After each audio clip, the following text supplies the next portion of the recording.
করবো লড়বো জিতবো করবো লড়বো রেডি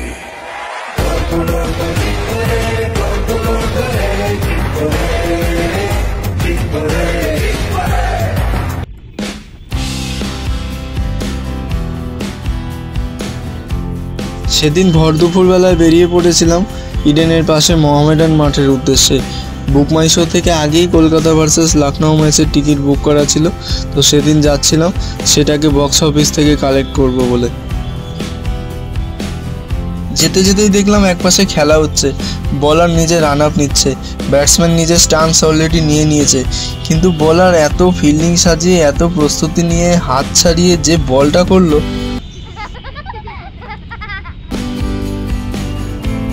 ইডেনের প্রথম দুটো ম্যাচের পরেই টিকিটের দামের অহেতুক মূল্যবৃদ্ধি, টিকিট নিয়ে কালোবাজারি নিয়ে সোশ্যাল মিডিয়ায় প্রচুর ট্রলিং হয়েছে। তারপরে লখনৌ ম্যাচের আগে টিকিটের দাম একটু কমেছিল। প্রথম দুটো ম্যাচের ক্ষেত্রে অনেকেরই অভিযোগ ছিল যে অফলাইন টিকিট কোথায়, কারণ সেক্ষেত্রে কোনো অফলাইন টিকিট ছিল না, যা ছিল সবই অনলাইন।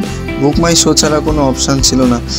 এবার দেখলাম লখনৌ ম্যাচের আগে অফলাইন টিকিট অ্যাভেলেবেল হয়েছে বক্স অফিসে, কিন্তু সেটা যে দামে হয়েছে তা মধ্যবিত্তর পক্ষে খুবই কষ্টসাধ্য, কারণ 900-1200 কোনো টিকিট আমি দেখলাম না। 3500 আর 5000 টাকার টিকিট অফলাইনে বিক্রি হচ্ছিল।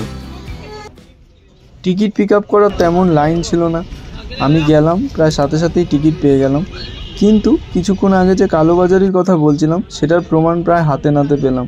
একজন মহিলা যিনি 900 টাকার টিকিট কেটেছিলেন, তিনি কাউন্টারে এসে শোনেন যে তার অলরেডি টিকিট রিডিম হয়ে গেছে, অন্য কেউ নিয়ে চলে গেছে।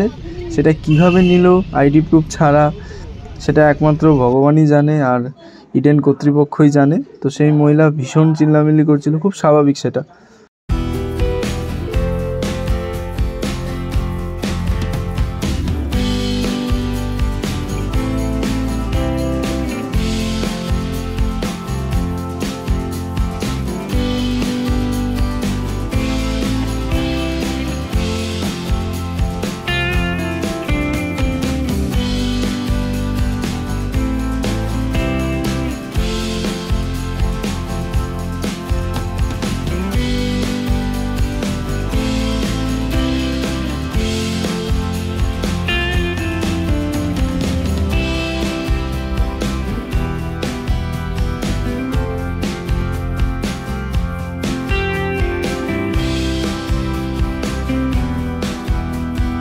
যাই হোক, কাট টু ম্যাচ ডে। শিয়ালদায় নেমে প্রাচী সিনেমা হলের সামনে থেকে বাবুঘাটের বাস নিয়ে রাজভবনের সামনে এসে নামলাম। আমার গেট নাম্বার 10, ব্লক হচ্ছে F।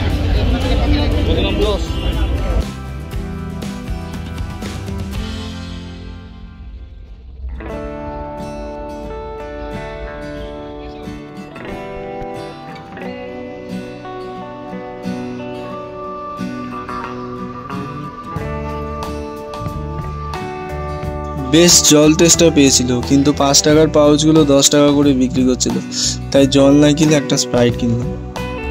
এ ব্লকে টিকিটের দাম ছিল 1500।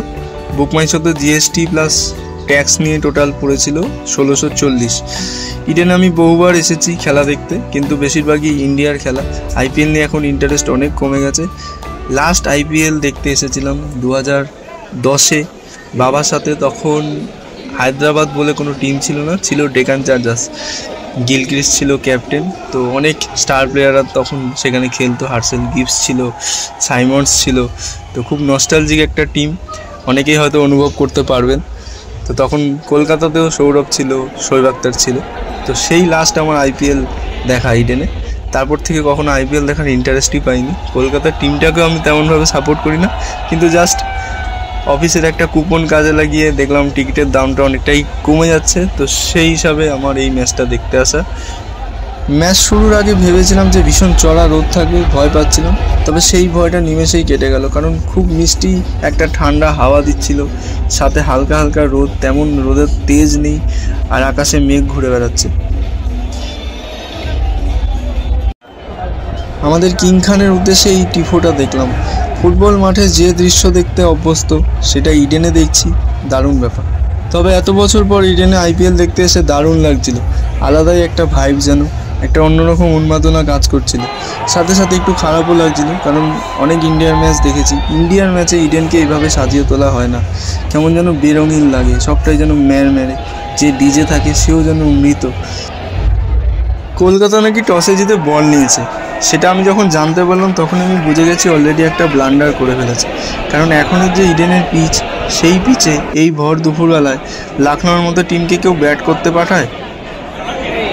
অবশেষে ম্যাচ শুরু হলো। তারপরে একে একে এডেন মাকরাম, মিচেল মার্শ আর নিকোলাস পুরান মিলে কলকাতাকে একেবারে ধোয়া শুরু করলো। তো আর বেশি ভয়েস ওভার থাকবে না পুরো ভিডিওটা জুড়ে। অনেকেই ম্যাচটা দেখেছেন, অনেকেই দেখেননি, কিন্তু হয়তো স্কোর কার্ড জানেন, তো সেটারই একটা ঝলক রইল।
ইনিংস ব্রেকের ওই 10 মিনিট আমি সিট ছেড়ে উঠিনি, কারণ অনেকক্ষণ ধরে দেখছিলাম যে কেউ সিট নাম্বার মেনটেন করছে না, যে যেখানে পারছে বসে পড়ছে।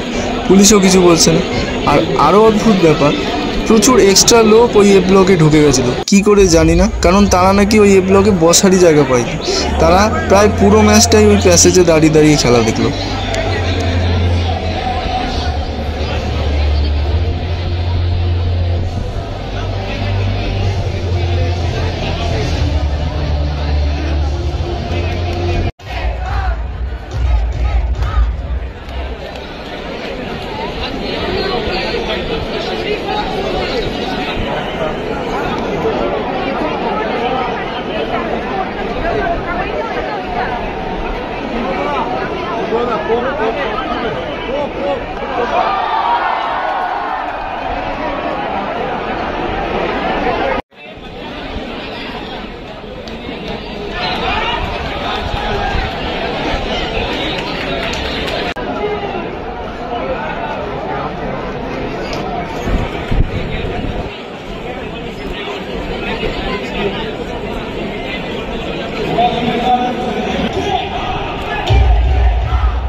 White ball.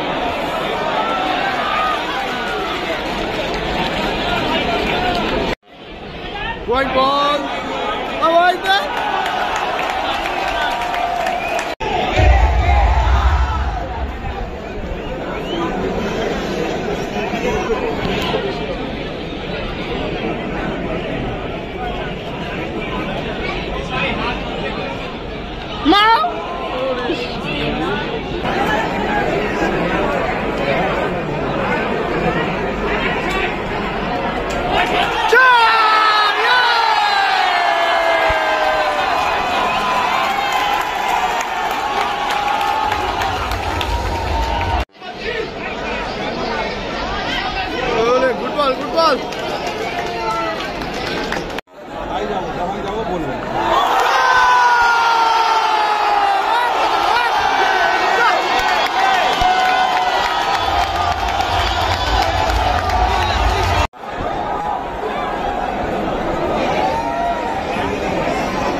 Strike me.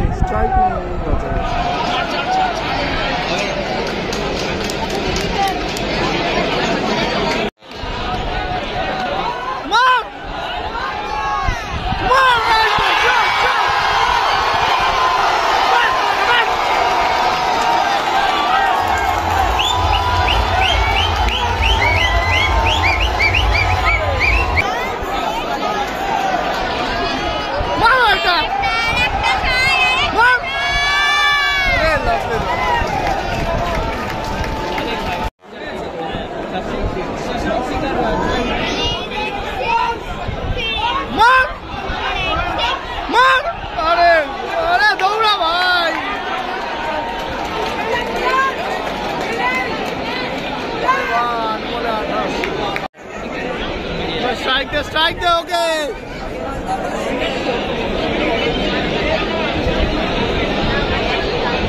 Strike the भाई. बैठे लगा. अरे